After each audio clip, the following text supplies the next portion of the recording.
নমস্কার বন্ধুরা, আজ চলে এসেছি একটা বিস্কুটের রেসিপি নিয়ে। আর এই বিস্কুটের রেসিপিটি আমি সম্পূর্ণ এক্সপেরিমেন্টালভাবে তৈরি করেছি বন্ধুরা, আর সেটাই আপনাদের সঙ্গে শেয়ার করছি।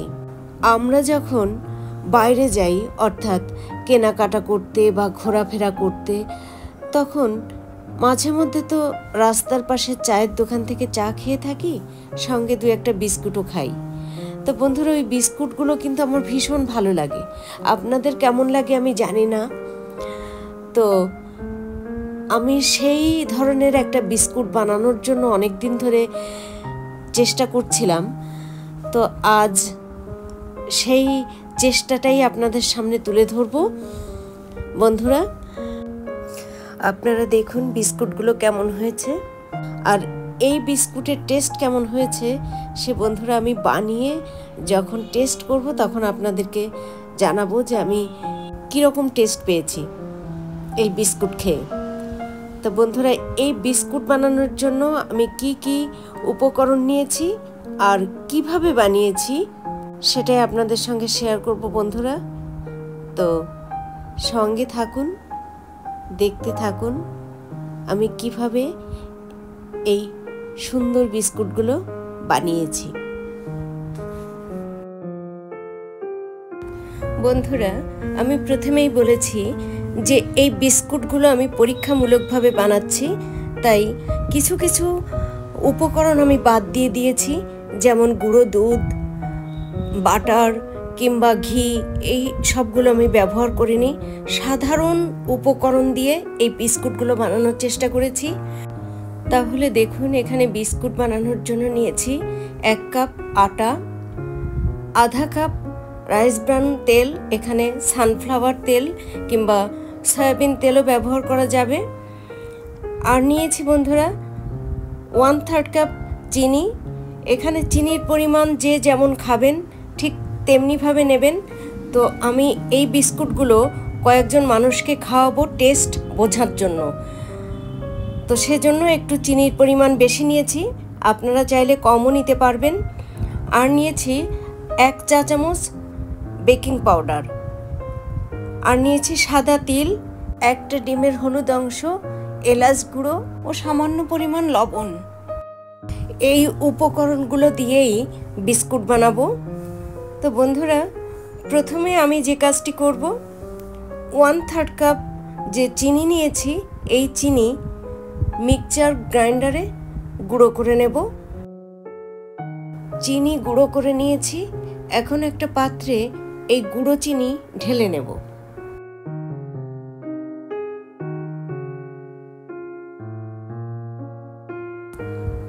এই গুঁড়ো চিনির মধ্যে এবার দিয়ে দিচ্ছি তেল। গুঁড়ো চিনি আর তেল এবার একটা হ্যান্ড হুইস্কের সাহায্যে ভালোভাবে মিশিয়ে নেব।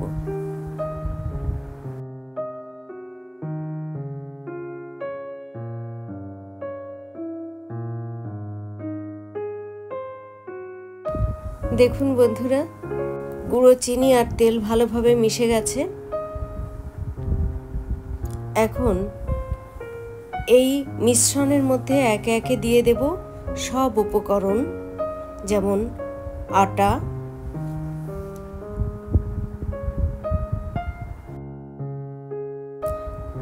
স্বাদ অনুসারে লবণ, বেকিং পাউডার, এলাচ গুঁড়ো। এখন এই সব উপকরণ আলতো হাতে মেখে একটা ডো বানিয়ে নেব।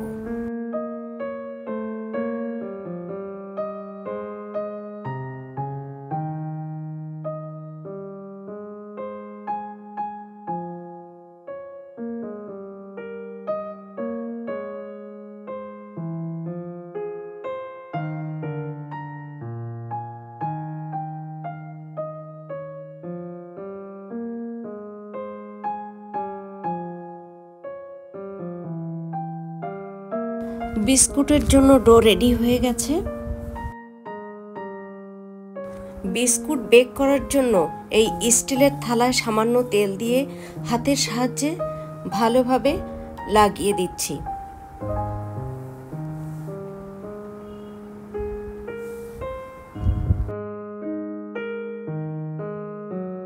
বন্ধুরা, প্রতিটা বিস্কুটের পরিমাণ ঠিক একই যাতে হয় তার জন্য আমি একটা টেবিল চামচ ব্যবহার করছি।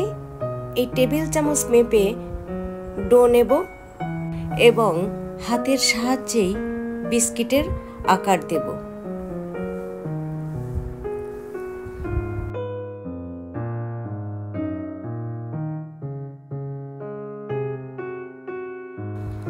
বন্ধুরা দেখুন, এইভাবে আমি প্রতিটা বিস্কুট বানিয়ে নিয়ে ওই স্টিলের থালার ওপর রেখে দেব।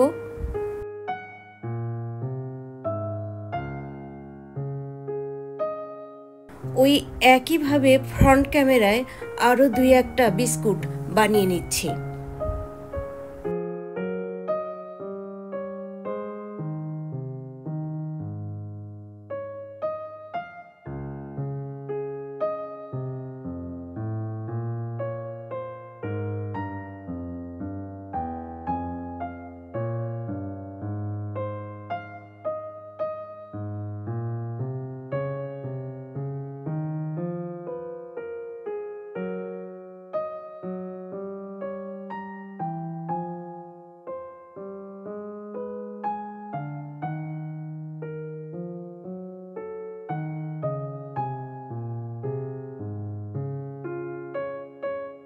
বন্ধুরা দেখুন, এক এক করে বিস্কুটগুলো বানিয়ে এই পাত্রে রেখে দিয়েছি। 1 কাপ আটায় এই বিস্কুটগুলো হওয়ার পরও আরও এতটা পরিমাণ ডো রয়ে গেছে। এই ডো দিয়ে পরবর্তীতে অফ ক্যামেরায় আমি বিস্কুট বানিয়ে নেব। বন্ধুরা, শুরুতেই ডিমের হলুদ অংশ দেখিয়েছিলাম, সেই ডিমের হলুদ অংশ এখন এর ওপরে একটা ব্রাশের সাহায্যে ভালোভাবে লাগিয়ে দিচ্ছি।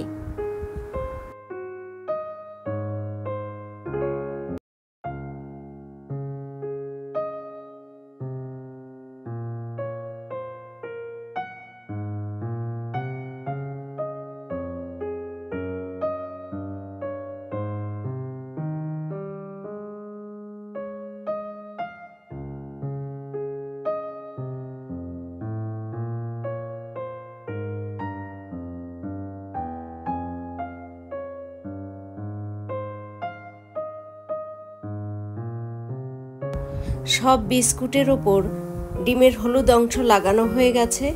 এবার এর ওপরে ছড়িয়ে দেব সাদা তিল।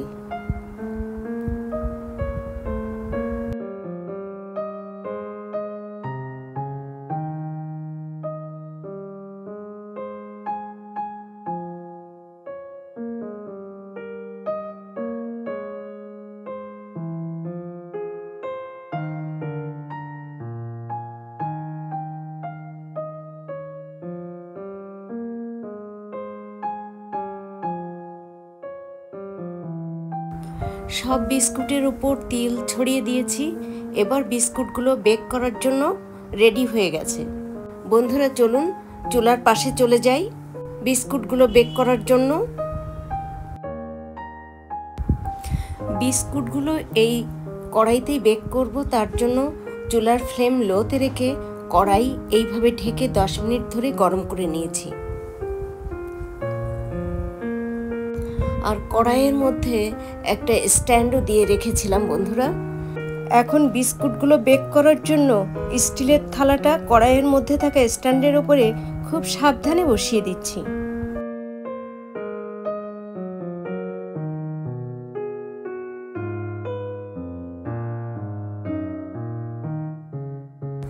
বন্ধুরা, বিস্কুটগুলো যখন ঢেকে দিয়েছি সেই সময়টুকু আপনাদের সঙ্গে শেয়ার করতে পারছি না। দুঃখিত যে আমি ক্যামেরাবন্দি করতে পারিনি সেই সময়টুকু। তো এখন দেখাচ্ছি যে আমি বিস্কুটগুলো ঢেকে দিয়েছি। বন্ধুরা, চুলার ফ্লেম একদম লোতে রেখে 30 থেকে 35 মিনিট ঢেকে বেক করব। তবে এর মধ্যে আমি একবারটি চেক করে দেখব বিস্কুটগুলো কতটুকু বেক হয়েছে, আর সেই কাজটি আমি অফ ক্যামেরাই করব বন্ধুরা। তবে আমার এই ওভেনে বিস্কুটগুলো বেক হতে সর্বমোট কতটুকু টাইম লেগেছে সেটা আপনাদের সঙ্গে নিশ্চয়ই শেয়ার করব। 20 মিনিট পর বন্ধুরা আমি একবার চেক করেছিলাম, তখনও দেখি একটু কাঁচা রয়েছে, তাই আরও 10 মিনিট বেক করে নিয়েছি।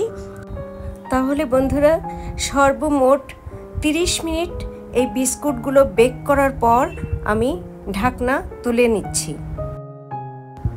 বিস্কুটের ওপরের পাশ দেখে মনে হচ্ছে ভালোই বেক হয়েছে। ভীষণ গরম বন্ধুরা, হাত দিয়ে উল্টাতে পারছি না, একটা খুন্তি ব্যবহার করছি। এ পর্যায়ে খুন্তি দিয়ে উল্টে দেখি বিস্কুটের অপর পাশ কেমন বেক হয়েছে। বন্ধুরা ভালোই বেক হয়েছে, ভালোই তো দেখা যাচ্ছে। বন্ধুরা স্টিলের থালা থেকে এই বিস্কুটগুলো সরিয়ে নিয়ে আর যে বিস্কুটগুলো হবে সেগুলো আমি একইভাবে বেক করে নেব। তবে ওই বিস্কুটগুলো বন্ধুরা 5 মিনিট বেশি বেক করব। যেহেতু বন্ধুরা আমি পরীক্ষামূলকভাবে এই বিস্কুট তৈরি করছি, তাই 5 মিনিট কম বেশি বিস্কুট বেক করে এর স্বাদ কেমন হয় সেটা টেস্ট করব। আর এখন এই বিস্কুটগুলো উঠিয়ে নেব একটা জালিদার কোনো পাত্রে, তাহলে এর গরম বাষ্প সেই জালি দিয়ে বেরিয়ে যাবে এবং বিস্কুটগুলো বেশ ক্রিস্পি থাকবে। বন্ধুরা হাতের কাছে এই ছাঁকনিটাই পেয়েছিলাম, তাই এই বিস্কুটগুলো আমি ছাঁকনিতেই তুলে রেখেছি। তাহলে এর জালিদার যে অংশ সেখান থেকে গরম হাওয়া বেরিয়ে যাবে আর আমার এই বিস্কুটগুলো বেশ ক্রিস্পি থাকবে সেজন্য। তো বন্ধুরা এই হচ্ছে 5 মিনিট বেশি যে বেক করেছি সেই বিস্কুট। তো বন্ধুরা এই 2 ধরনের বেক হওয়া বিস্কুট আমি আপনাদের সামনে এনে হাজির করছি। 1 কাপ আটায় বন্ধুরা 14খানা বিস্কুট হয়েছে, আর এই 14খানা বিস্কুটের মধ্যে 10খানা বিস্কুট আমি অন্যদেরকে টেস্ট করতে দিয়েছিলাম এই বিস্কুটের স্বাদ কেমন হয়েছে তা জানার জন্য।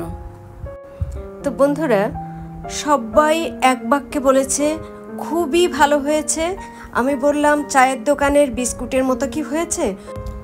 তো বন্ধুরা তারা বলেছে যে এই বিস্কুটের স্বাদ চায়ের দোকানের বিস্কুটের স্বাদের থেকে অনেক বেশি ভালো হয়েছে। আর বলেছে এই একখানা খেয়ে ঠিক পোষাচ্ছে না, যদি আরও 2-4খানা হতো ভালো হতো। কিন্তু বন্ধুরা আমার 1 কাপ আটায় মাত্র 14খানা বিস্কুট হয়েছে। আমি 2খানা ভেঙে টেস্ট করেছিলাম আর 2খানা রেখেছিলাম ঘরে যে আমার ছেলে যদি খায়। তো যাই হোক বন্ধুরা, আমি আপনাদেরকে এর স্বাদ বলে দিচ্ছি এবং 2 ধরনের যে বেক করেছি বিস্কুট, সেই 2 ধরনের বিস্কুটের স্বাদ কোনটা কেমন হয়েছে সেটাও জানাচ্ছি। এটা হচ্ছে বন্ধুরা 5 মিনিট কম বেক করা বিস্কুট, আর এটা হচ্ছে 5 মিনিট বেশি বেক করা বিস্কুট।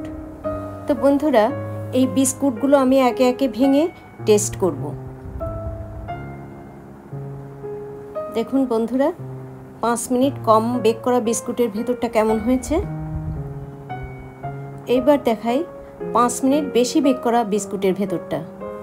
দেখুন বন্ধুরা আপনারা নিজেরাই দেখুন 5 মিনিট বেশি বেক করা বিস্কুট খুবই ভালো হয়েছে। এবার 5 মিনিট কম বেক করা বিস্কুট টেস্ট করব।